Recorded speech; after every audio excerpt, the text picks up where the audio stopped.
Look what it took. It's gonna damn near make you crazy, but you gotta push. Front of the spot, gun in the bush.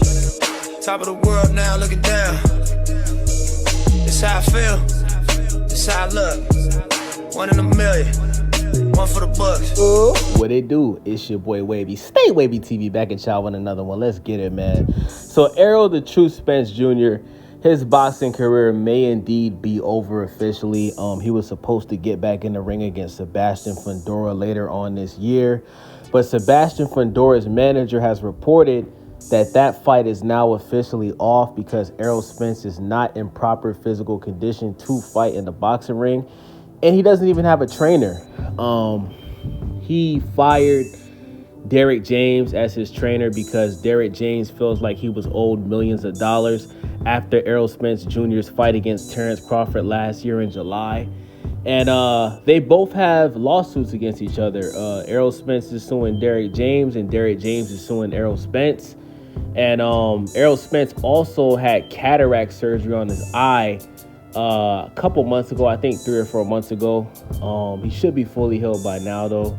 But this is not good news for Errol Spence Jr. because he has now been out of the ring for over a year again. Before his last fight with Terrence Crawford, he was out of the boxing ring for more than a year. After his ass whooping from Terrence Crawford, he once again has been out of the ring for over a year. And the fact that Errol Spence still doesn't have a trainer, I mean, what the fuck is taking so long? Is it possible that because there's an ongoing lawsuit that no trainer wants to bother training Errol Spence? It's possible that a lot of trainers just feel like, hey, if you rob Derrick James, who you were with your entire professional boxing career, and you owe him millions of dollars, why the fuck would I want to train you, right? So it's very possible that a lot of trainers are hesitant to work with Errol Spence because of what transpired with Derrick James, allegedly him owing him, millions of dollars. So with that being said, where does Errol Spence go from here? The rematch with Terrence Crawford was supposed to happen last year. It was supposed to happen at the end of last year. It never happened, right? And that was all because of Errol Spence. Terrence Crawford has publicly stated multiple times that he literally didn't hear anything from Errol Spence and his team about a rematch. The rematch could have happened at 47 and it could have happened at 54. Terrence Crawford said he was open to giving Errol Spence a rematch at 54. It never transpired. So fast forward, Terrence Crawford has an upcoming fight. I believe it's on August 3rd against Israel Madrimov, which is should be a very good fight. Madrimov is a dangerous fighter. He's a KO artist. Very strong dude. Dude kind of looks like and kind of resembles Triple G a little bit. Very unorthodox, though. He likes to throw a fucking left hook falcon punch where he'll just leap in and clock your ass. You know what I'm saying? So I'm looking forward to watching that fight with him and Terrence. But, I mean, if Errol's not going to fight Sebastian Fundora, because he actually pulled up to Sebastian Fundora's fight with Tim Tszyu, which he won. He got the belt from Tim Tszyu, mainly because Tim Tszyu suffered a nasty cut on his forehead from I think it was either from an elbow or a headbutt from Sebastian. And Tim Tszyu could barely see because there was so much blood coming out that cut that was in his eyes, which definitely affected his performance because before that fight, I think most people would agree that he was winning that fight in dominant fashion. Even after the cut, he still was doing pretty damn good. But I mean, if you can't see, I mean, how accurate can you be? You know what I'm saying? So, look, guys, let's be honest, right? I believe Errol Spence is like 33 or 34 years old. We all know about the incident where he flew out of the Ferrari.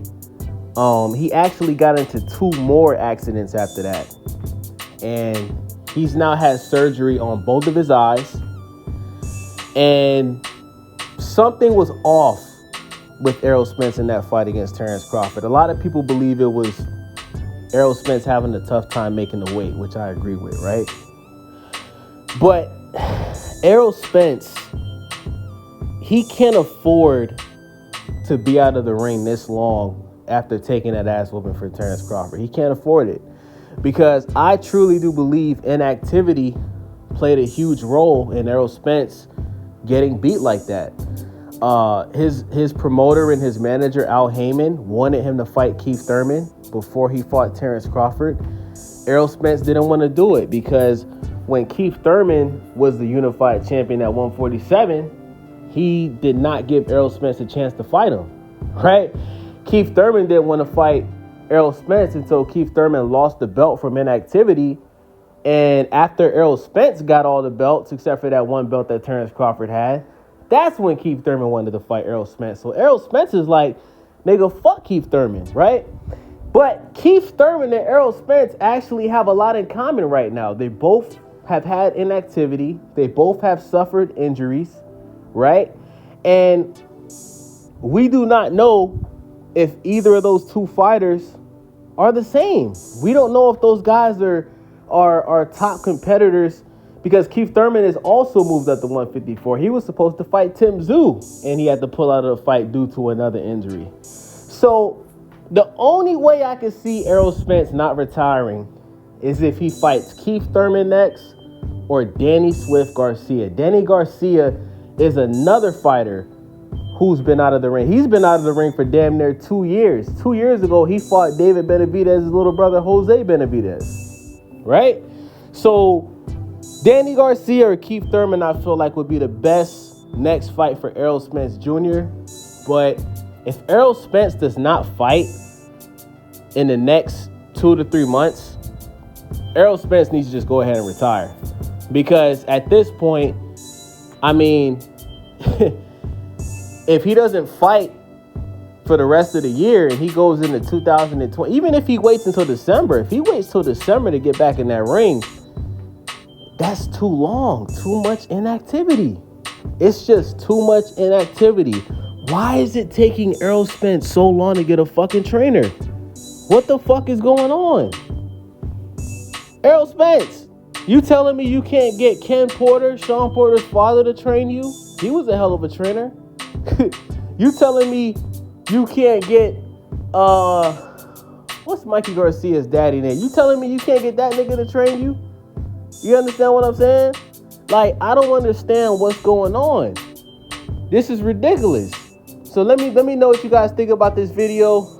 Do you believe Errol Spence Jr. is going to retire this year? And if you don't, who would you like to see Errol Spence Jr. get in the ring with later on this year, since we now know it's not going to be Sebastian Fundora? It's your boy Wavy. Stay Wavy TV. Subscribe, thumbs up, leave a comment. I'm out. Look what it took. It's gonna damn near make you crazy, but you gotta push. Front of the spot, gun in the bush. Top of the world now, looking down. This how I feel, this how I look. 1 in a million, one for the books.